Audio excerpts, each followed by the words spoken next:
Welcome back to Morgan on Purpose, where this month we're welcoming one of my close friends and colleagues, a individual I've worked with for nearly 6 years at this point, and a jack of all trades, Bill Mulvahill. Welcome to the podcast, Bill. Thank you. It's great to be here, Morgan.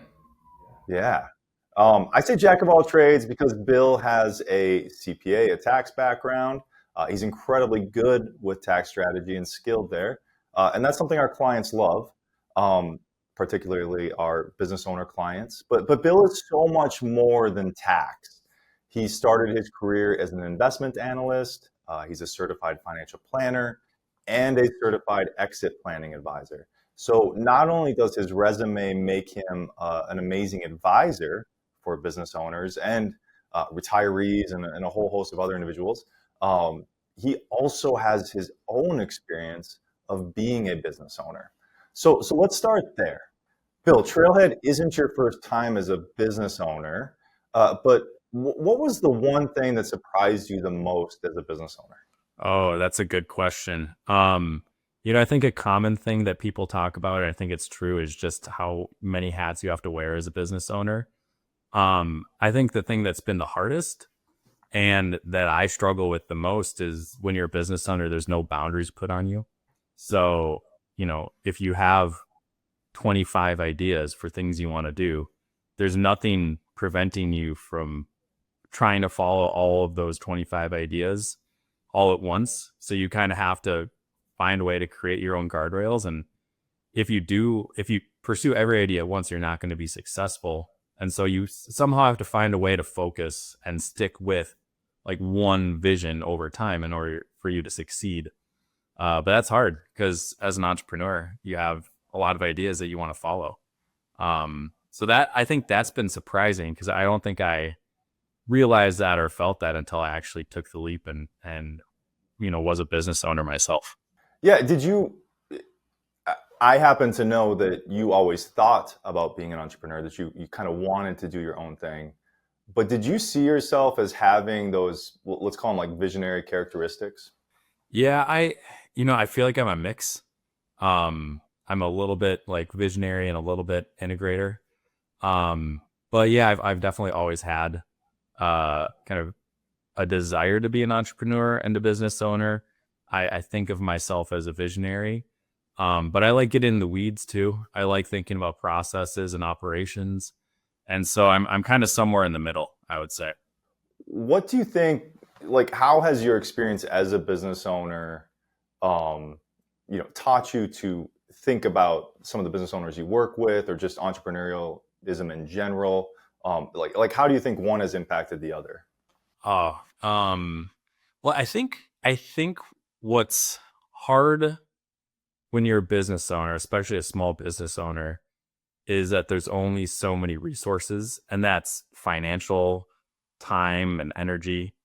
And I think it's easy as an advisor to come in and to sit here and just say, oh, you should do all these things. Like there's 25 things you're not doing and you should do all of them. But when you're actually a business owner, you kind of realize and appreciate how, constrained any business owner is. And I think having sat in those shoes now, you see the challenge that you face trying to prioritize all these things, whether it might just be like your budget and you're trying to balance hiring an accountant, an attorney, a wealth advisor. You need insurance. There's like all these endless amounts of fractional CFO, right? There's all these things you need, but your business only has a budget of X, and you have to find a way to fit it all within there. And same with time too. You have all these hats you're wearing, and I think having sat in these shoes, it's given me the ability to appreciate it, and I think that makes you better at relating to them, to the client, and I think it helps you empathize with it, and also just like help them think through how to prioritize these things, because otherwise it's not very practical advice. What Bill is kindly not saying that is that he happens to have a business owner, me, who loves to pursue all 25 ideas and will happily throw 73 more on the plate before the end of the day. I'm your no man. I tell you no constantly. Yeah, you are. Yeah, yeah. I couldn't work with a quote unquote yes man, but a no man is a good partnership. Yeah, You'll have to have Maddie on so that because she's the real person who where the rubber meets the road. yeah. That's a good point. So Maddie is our sort of head of operations, and she is our chief implementer.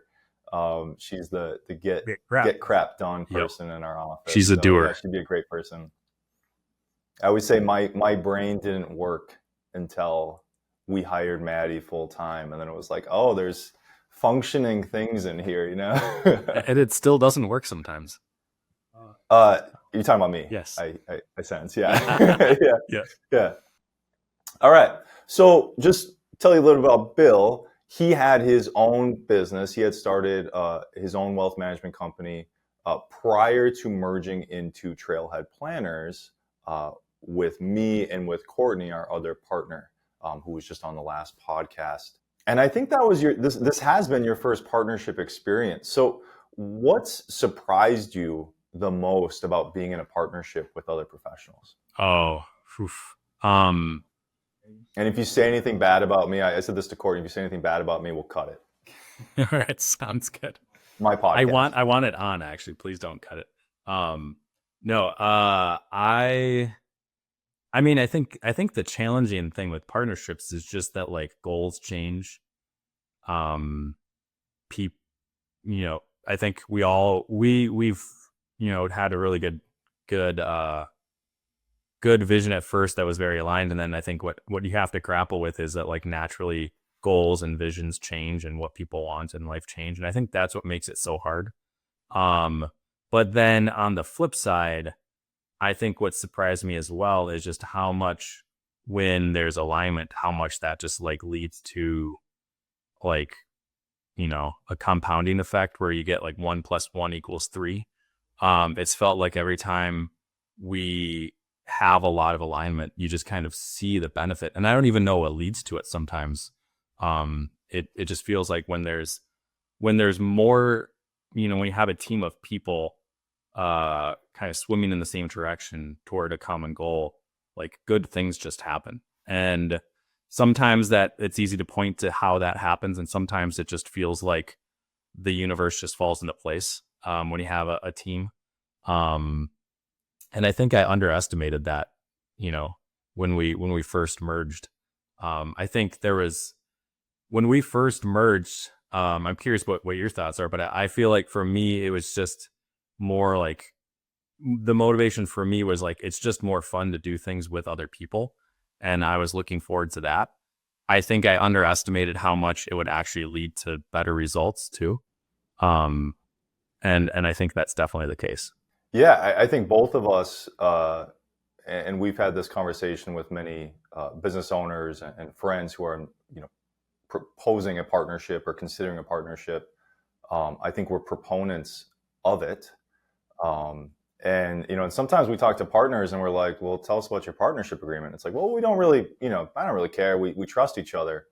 And it's like, no, you need to trust each other and have a really rock solid partnership agreement. And by the way, you should probably reassess that regularly, right? And then I talk to other partners or people that are considering a partnership, and they're like, yeah, we have a rock solid partnership agreement. It's like, well, do you trust them? It's like both have to be in place, and I think both are, because we're human, and like you said, wants, needs, goals, they evolve.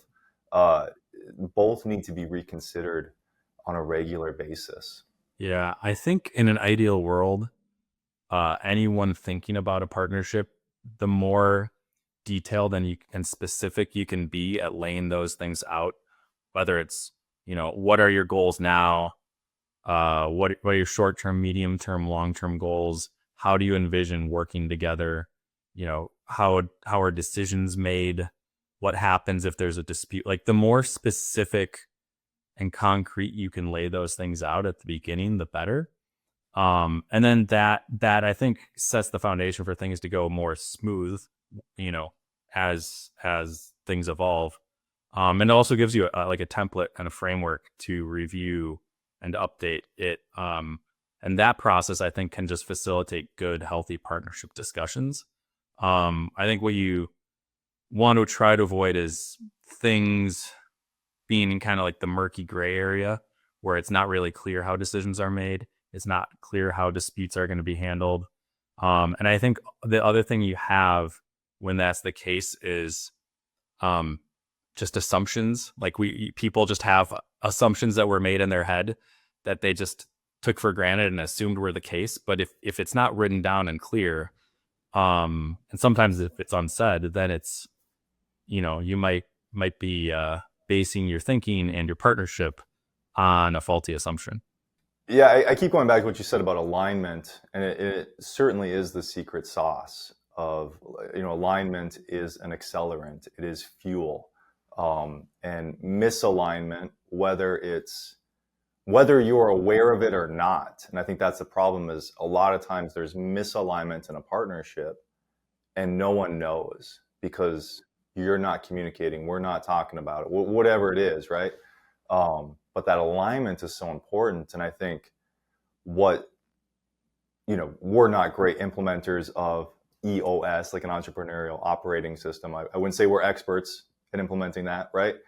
But the work we've done on values, goals, vision, who are we, who do we serve, is so important. So I think, like, coming back to that, what does alignment mean to you? Like, what does that word, signify to you? And then how do you help bring that to the people you work with? Yeah, that's a good question. I think it can mean different things. I think as a partnership and an organization, you can have a more like principles based approach where you're agreeing on common principles, and there's more freedom and autonomy at the partner level and like the individual team member level to just like go, whatever your business is, in our case, wealth management, or you could do it with an accounting firm, law firm, whatever, where there's common principles, but there's a lot of freedom and autonomy for the individual team member. I think you can also have like process based, operations based alignment, where you're getting a little more granular and detailed. I think that approach is more centralized, and a little more rigid. I think there's pros and cons. I think in an ideal world, the processes are the same, the operations are consistent and homogenous throughout. But I think that's really hard sometimes to scale, especially when you're dealing with professional services. So I think there are two different approaches. I, in my view, just like working with clients and business owners, what's helpful is, again, just being on the same page from the beginning. You can have a more softer principles based approach where you're just agreeing on those common threads, or you can be more centralized and rigid where it's like, no, we are going to follow the same exact process in these 7 steps every time. And I don't think it necessarily matters which one you take. Again, I think there's pros and cons, but more than anything, the partners have to be on the same page from the beginning in order for it to work, or else it's going to lead to frustrations down the road. And it's probably going to be harder to accomplish your goals.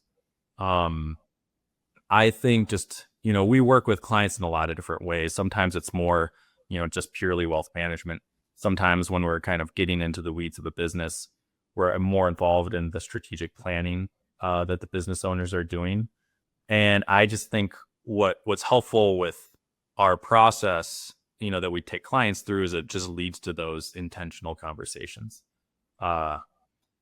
We see it all the time as financial advisors, where even married couples, they just don't have these conversations very often. And just sitting down with an objective third party, it forces people to talk about these things that otherwise they might just ignore. There's this vein of what's called positive psychology called appreciative inquiry. And I can't remember, there's principles of appreciative inquiry. I can't remember which one this is, but basically the idea is just by asking the questions, we change reality, right? And I think like that is a pure advisory role, a consultative role where the business owner, and I would say this about me as a business owner, but the business owner often needs, it's kind of like you're a fish in water, but you don't know you're in water, right? It needs the bird looking from above to say, hey, that's the ocean, right? You're in water. This is what I see. Because you're so consumed by the day in, day out. I think owning a business like that. I think managing your personal finances with a spouse can be like that. And it's just so valuable um, to have these other super skilled professionals start asking you questions. How are you making those decisions? Right? Like, walk me through this, whether it's, paying for a vacation or buying a piece of equipment for a business owner, right? It's like, just walk me through that process. What were you thinking about? Right. And it's like, with those sorts of questions, we start getting to really juicy stuff. Mm-hmm. Yeah, I think it's just busyness gets in everyone's way, and especially with business owners, they have a tendency just to get stuck in the day to day. Their to-do list is too long. There's too many things on their plate. And so they're just focused on putting out the next fire and getting things done. There's very little time that's protected for them to step out of their business. And I mean, we all see this too, where like if you don't have someone that's holding you accountable to protect that time, you just might never get around to it. And so yeah, the example I always give is like a personal trainer, right? If you hire a personal trainer, half the value is now it's like you're just committed to this other person to show up to exercise. And I think that's a lot of the value is there. It creates this protected time that allows for you to step out of the forest and see the whole landscape, where otherwise you might just be lost in it. And that applies to business owners. I think it applies even on the personal financial planning side as well, where people get lost in the endless number of decisions that have to get made. And it's hard to kind of see the big picture and connect it into like one coordinated plan. We've worked really hard at Trailhead Planners building a service model. We call it a virtual family office that caters to the way business owners think and scale. I'd like to give listeners some insight into how we got here and why we think this works. So, can you talk about that a little bit? Oh yeah. I mean, I think if you go back to the beginning, well, let's just start with I think the starting point is that we believe in, providing a holistic, comprehensive approach to giving advice. The old way of just giving investment advice or just selling insurance. We don't like that. We like kind of making sure someone's entire financial picture is coordinated.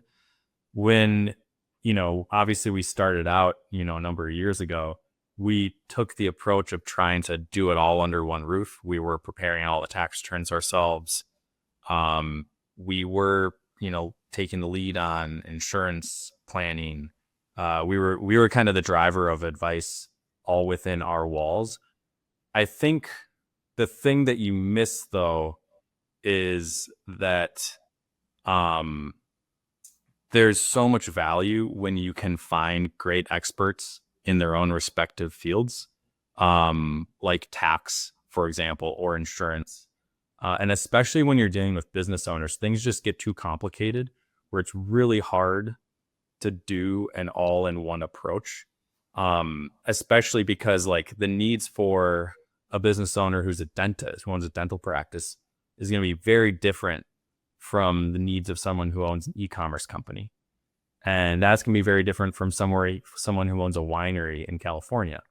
And so if you are the advisor trying to provide all of that, or even a fairly large firm trying to provide all of that within your own firm and not bringing in outside professionals at all, it's going to be really hard to have the expertise needed to serve that, because again, the tax needs, the accounting needs of those three business owners and businesses, and estate planning needs it's so different. And when you have a virtual family office approach, the idea is that you're able to find the best tax accountant for that particular client. and their particular needs. You're able to find the best estate planning attorney for that particular client and their particular needs. And you're able to, so you're essentially a matchmaker. And then you're bringing them all to the same table and making sure it's all coordinated. And I think that's the key, is just, again, making sure it's all coordinated, and that like the expertise of the professional matches the needs of the client.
Yeah. I mean, just this morning I was meeting with a tax accountant who, like, I consider myself very knowledgeable about the qualified business income deduction. It's a deduction that applies to business owners and anyone who owns a pass-through entity.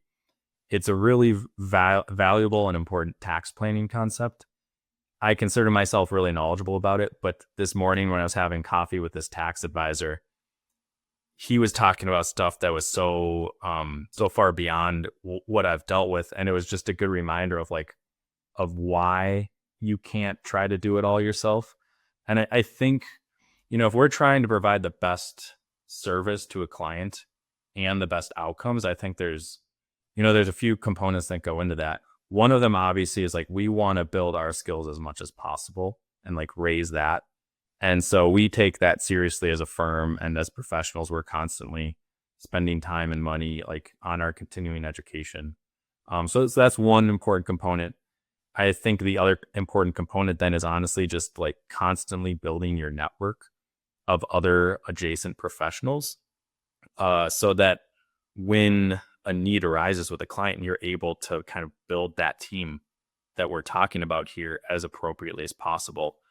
And there's just so many examples. Like, even if you try to be the smartest person yourself with all of these different domains that we deal with, like there's 1031 exchanges, there's cost segregations, there's M&A and all the reorg uh rules around that. There's